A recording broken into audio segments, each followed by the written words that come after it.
Oh my God, there is no one but thee to allay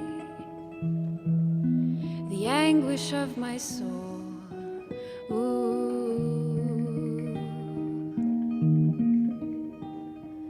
Thou art my highest aspiration. Oh my God, oh my God, ooh, ooh.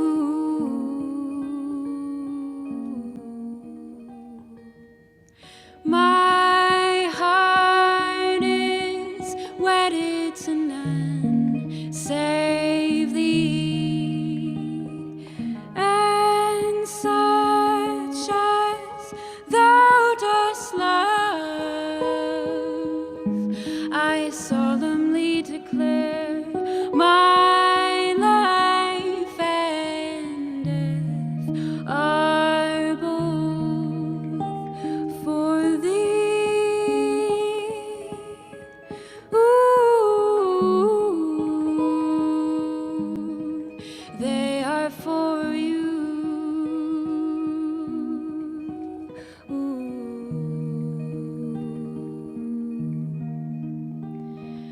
My heart is wedded to none save thee, and such as thou dost love, I solemnly declare my life and death are both for thee. Ooh, they are for you. They are for you. For you. Oh my God, there is no one but thee to allay the anguish of my soul. Ooh.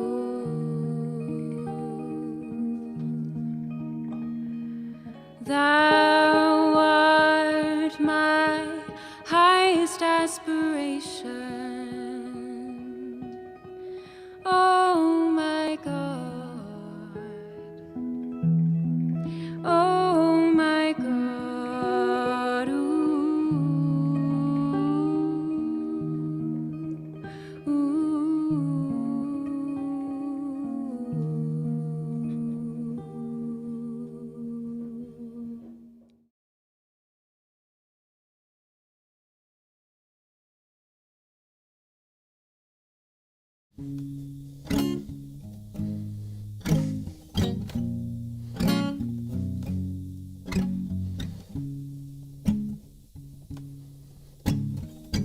Say God sufficeth all things above all things, and nothing in the heavens or the earth but God sufficeth. Say God sufficeth all things above all things, and nothing in the heavens or the earth but God sufficeth.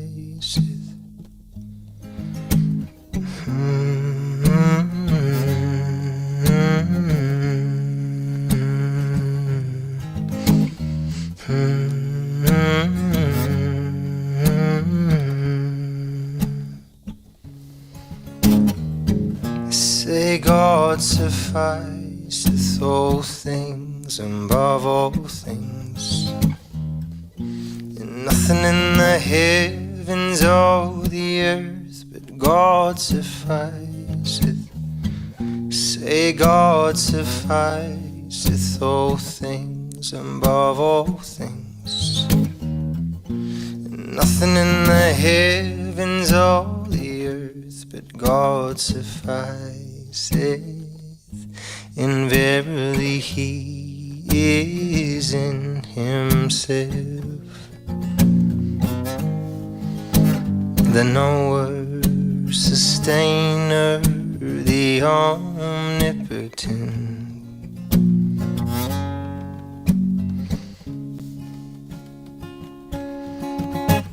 Say God sufficeth.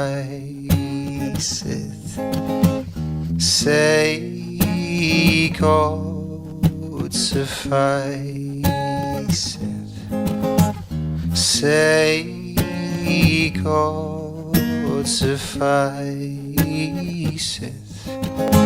Say God sufficeth.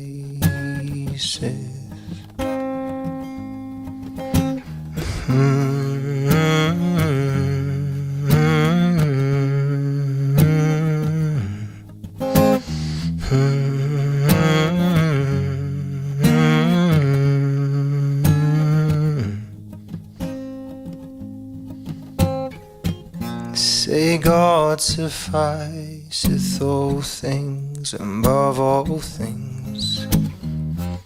Nothing in the heavens or the earth but God sufficeth.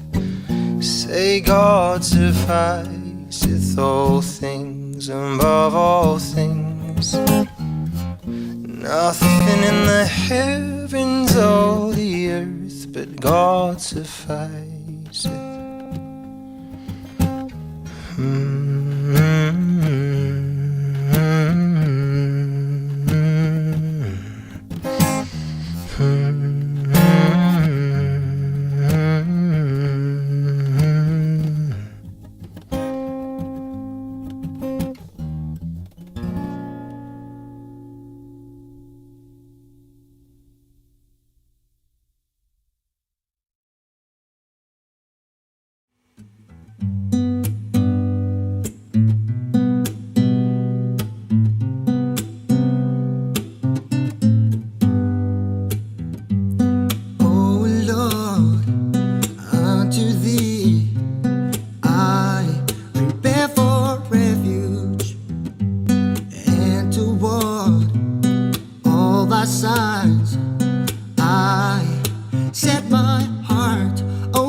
consider with us.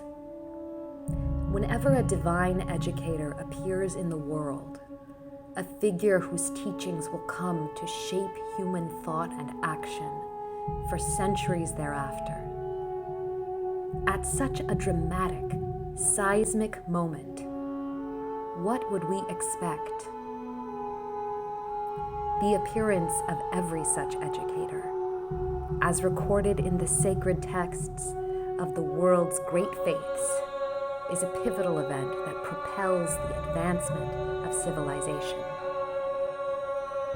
The spiritual stimulus each has provided throughout history has enabled the radius of human cooperation to extend from the clan to the tribe, to the city-state, and to the nation. And each of these great teachers promised that in time, another divine figure would appear, whose advent should be anticipated and whose influence would reform the world. No wonder then that the coming of the Bab, whose birth 2 centuries ago we now honor, gave rise to unprecedented ferment in the country where he was born. The moment of his appearance, like the appearance of all such figures, precipitated the release of powerful spiritual forces, but there was no accompanying spectacle. There was instead a late evening conversation in a modest Persian dwelling between a student of religion and his youthful host, during which that host revealed that he was the promised one, the divine educator his guest had been seeking.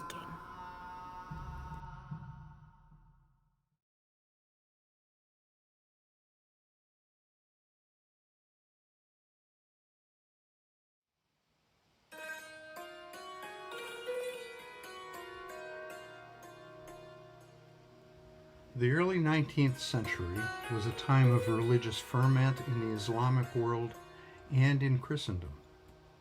Many devout believers had become convinced that the advent of a divine messenger was at hand, the promised Qaim, or the return of Christ.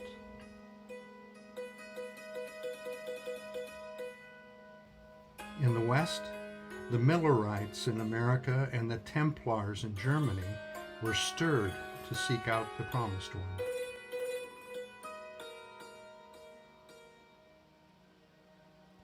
Among the Shia Muslims, a movement arose to prepare the followers for the arrival of the promised one. Known as the Sheikhis, these people included many young mullahs, Islamic scholars, and other seekers of truth.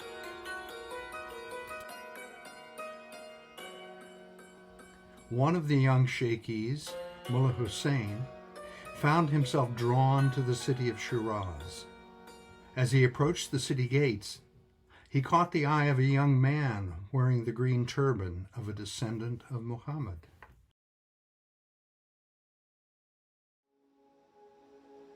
The young man warmly greeted the traveler and invited him to his home for refreshment. Mullah Hussein explained that he was seeking the signs that would reveal the promised Qaim. Observe attentively. Might not the person intended be none other than I? Said the young man. As the hours wore on, the young man displayed a captivating self-assurance, humility, and graciousness, combined with a power of speech and spiritual insight that left Mullah Hussein dumbfounded. There, the young man announced to Mullah Hussein that he was indeed the promised Qaim, and that he had taken the title of the Bab, meaning the gate. Later, reflecting on that first meeting with the Bab, Mullah Hussein said, "I felt possessed of such courage and power that were the world, all its peoples and potentates to rise against me, I would alone and undaunted withstand their onslaught. I seemed to be the voice of Gabriel personified, calling unto mankind, "Awake, for lo, the morning light hath broken."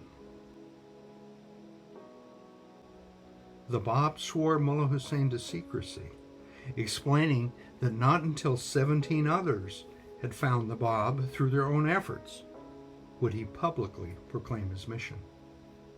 In due time, the others found their way to the Bab. Named by him as the letters of the living, the Bab bade them to scatter and announce the advent of the Qaim.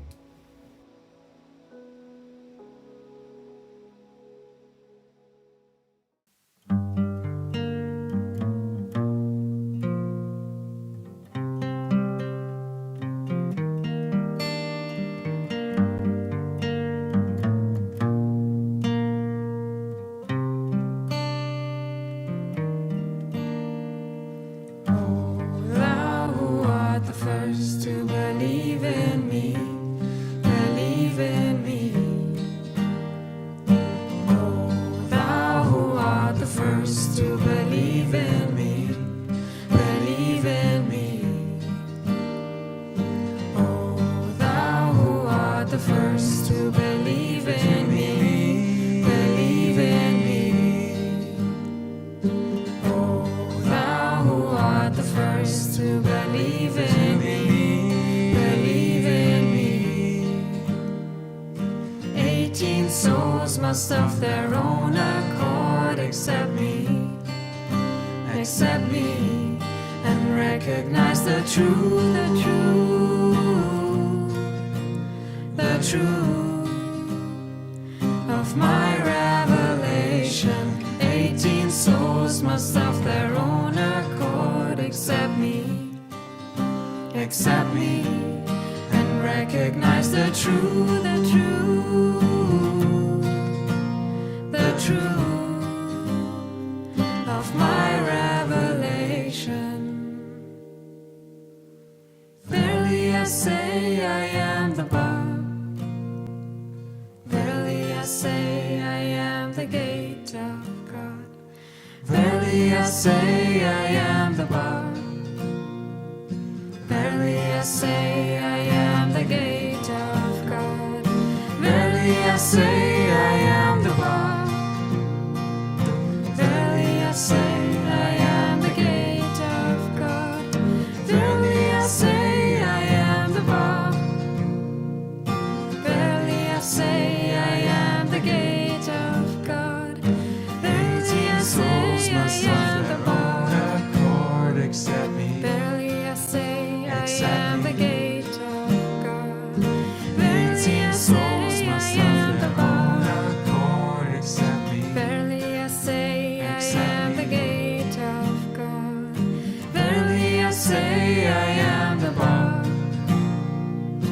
Verily I say I am the gate of God. Verily I say I am the Bab. Verily I say I am the gate of God.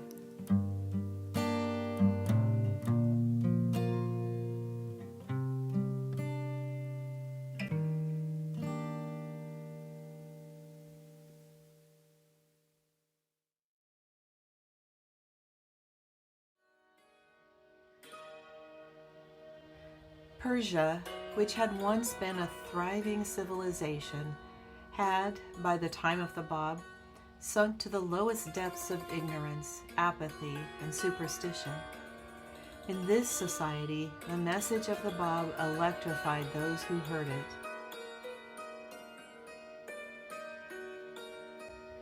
The most dramatic sign of the Bab's authority was the voice of revelation in his eloquent speech and writings. Tablets, meditations, and prayers of thrilling power flowed effortlessly from his lips.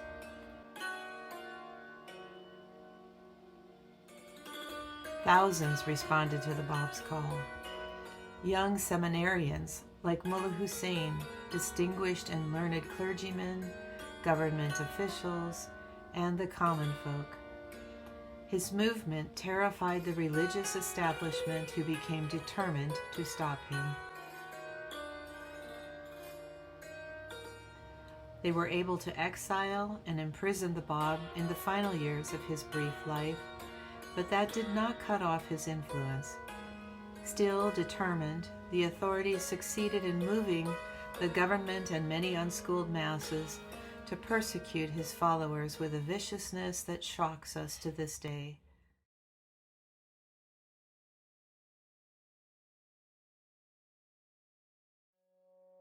The Bab's 6-year ministry came to an end in the most dramatic fashion. Sentenced to death by a firing squad, he calmly, even joyously, accepted his sentence. The masses gathered in the square to witness his execution were astonished to see, after the smoke of 750 rifles cleared, that the Bab had vanished. He was soon found in the room from which he had been escorted a short time before, completing his final instructions to a devoted follower. Meanwhile, the regiment that was given the grim duty of execution had been marched away by its commander, determined to play no further role in these events. Another regiment was hastily assembled. This time the bullets found the mark, and the shattered bodies of the Bab and a young believer who insisted on sharing his fate were beheld by the onlooking multitude.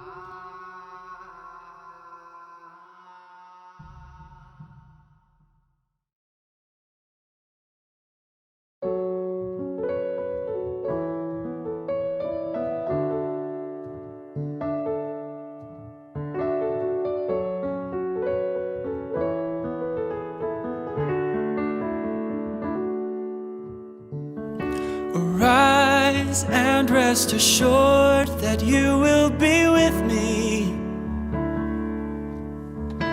Tomorrow you shall witness what God has decreed.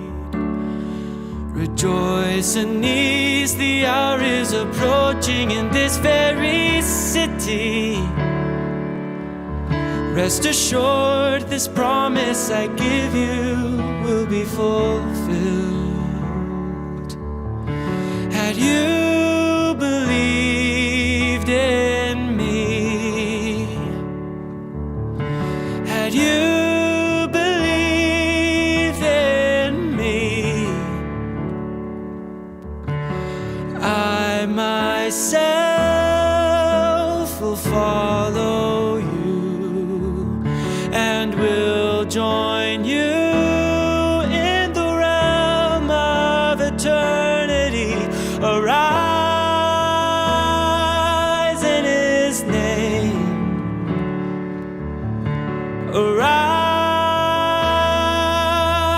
in His name. You are the bearers of the name of God in this day. Heed not your weaknesses and frailty, gaze upon the Almighty, and arise in His name, and arise in His name.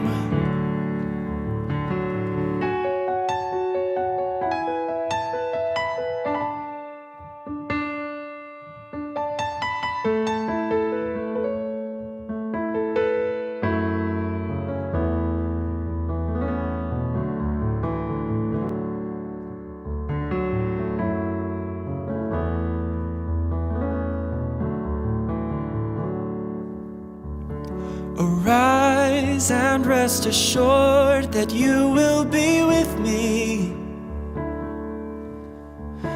Tomorrow you shall witness what God has decreed. Rejoice and ease, the hour is approaching in this very city. Rest assured, this promise I give you will be fulfilled. Had you believed in me,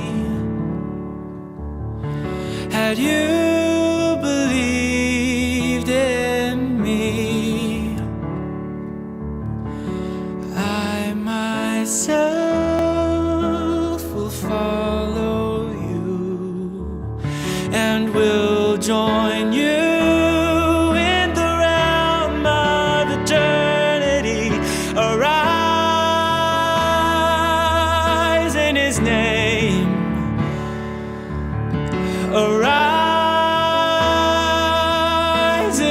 His name. Arise in His name.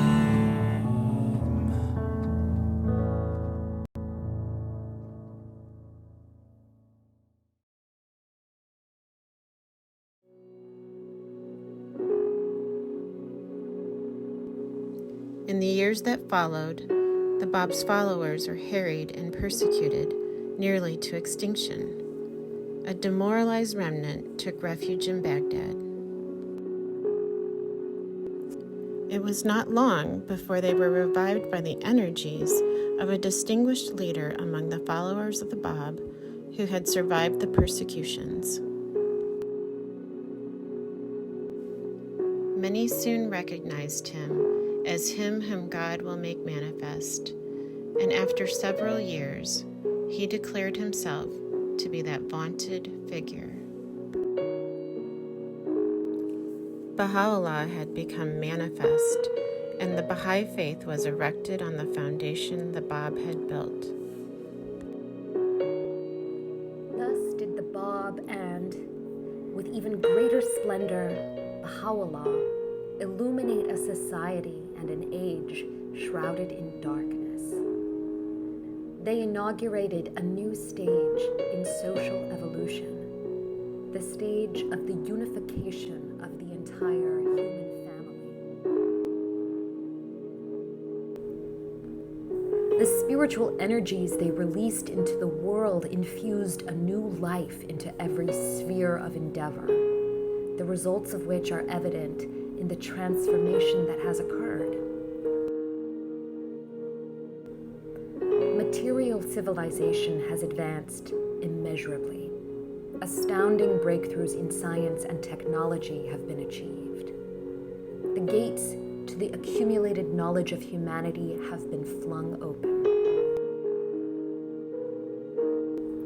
And the principles set out by Baha'u'llah for the upliftment and progress of society, and for ending systems of domination and exclusion, have come to be widely accepted.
Arguments against these values are also resurgent in society.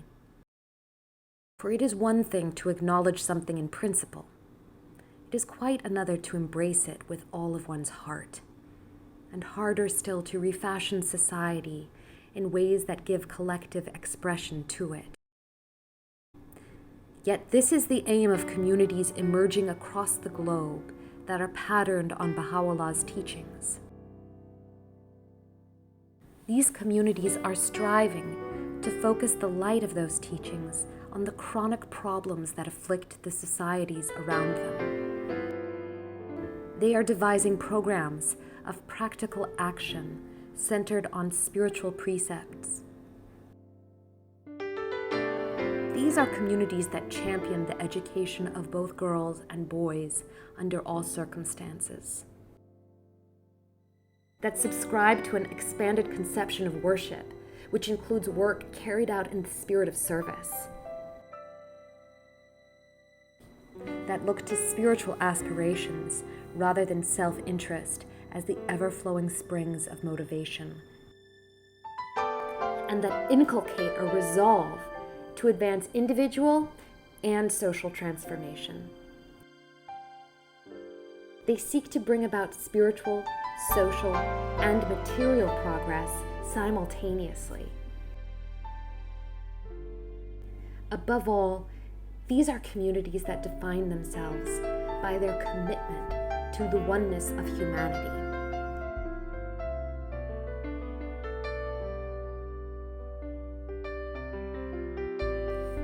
This brings us to the crux of our case. The matter at hand is a challenging one.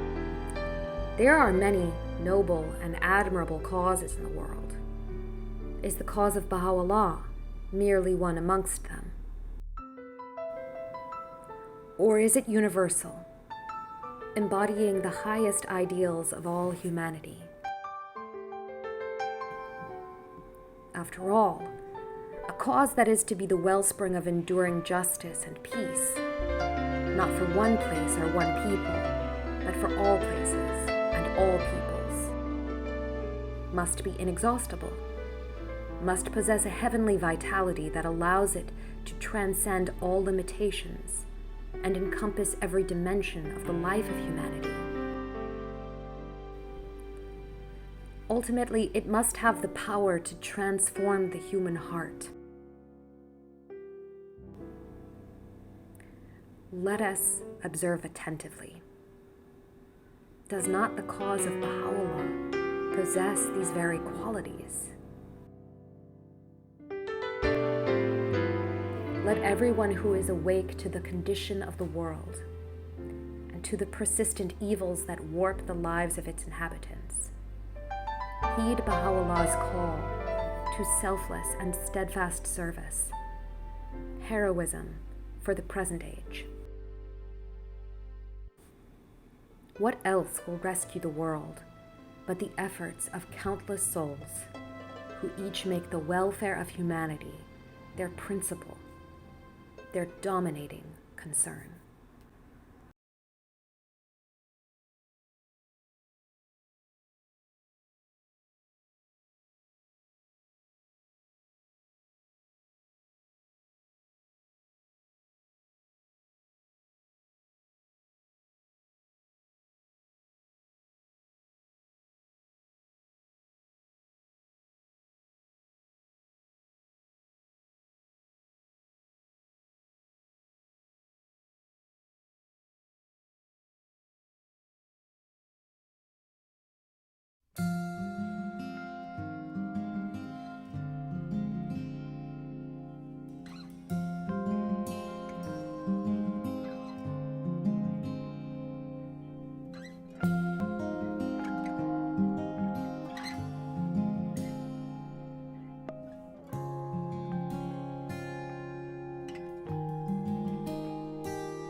I am the mystic fame. I am the mystic fame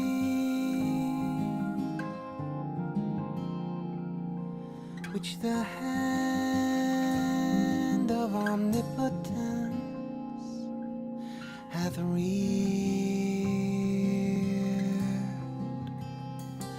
I am the lamp which the finger of God hath lit within its niche, and caused to shine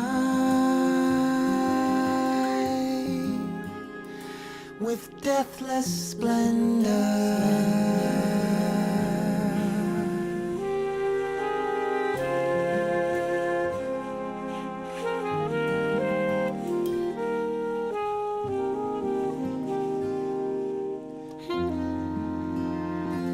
I am the flame of that supernal light that glowed upon Sinai in the gladsome spot, and lay concealed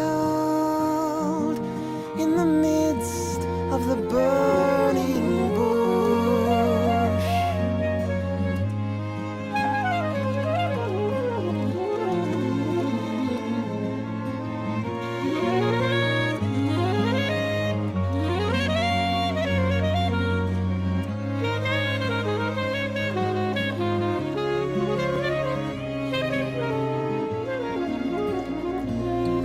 I am the promised one. I am the promised one. I am the promised one.